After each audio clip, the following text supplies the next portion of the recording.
In order to understand the present, you need to know about the past. And in order to understand the present situation of LGBT affairs in Germany, it's important to know about paragraph 175, also known as the gay paragraph.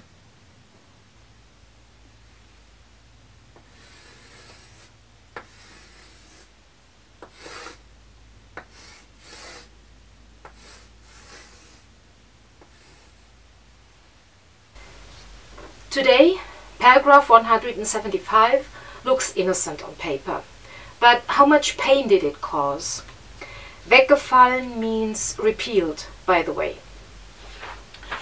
Paragraph 175 became law back in 1872, during a time when the German Reich was founded.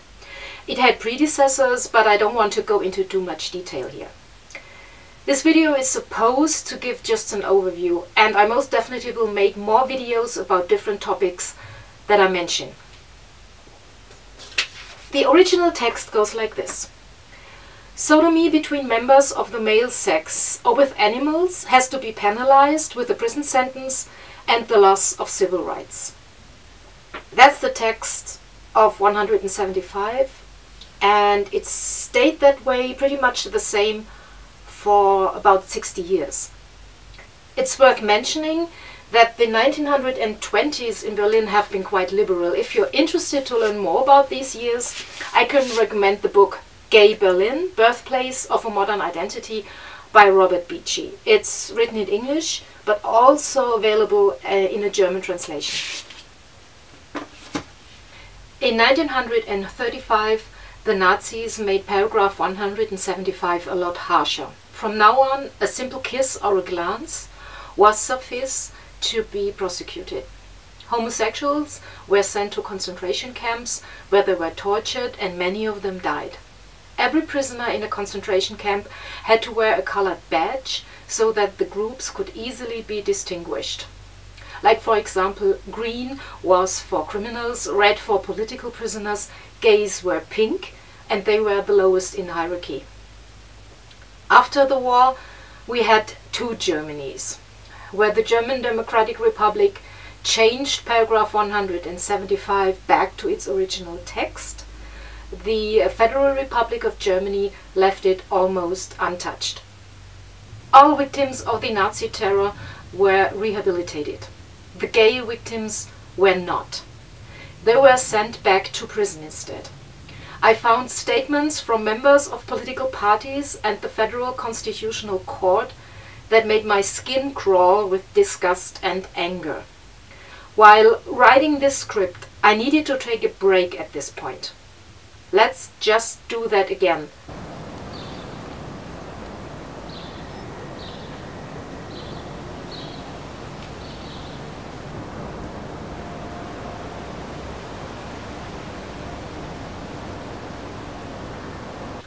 Welcome back.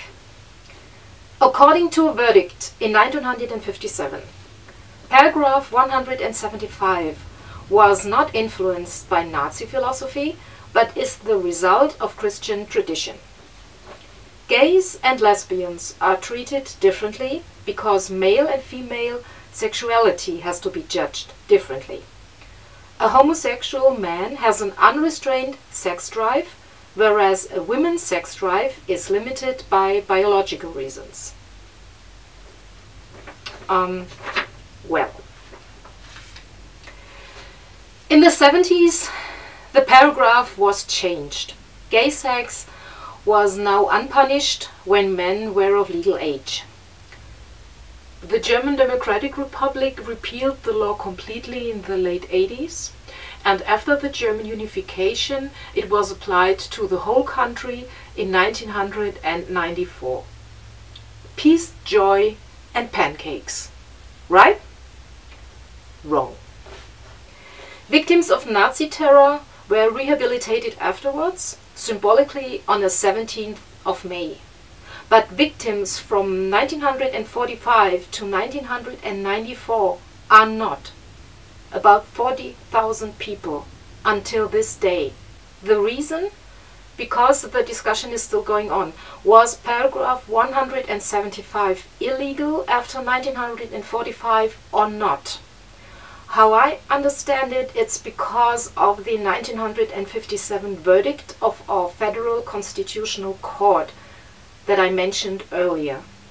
So paragraph 175 looks innocent today, but it's far from that. There's still so much work to be done.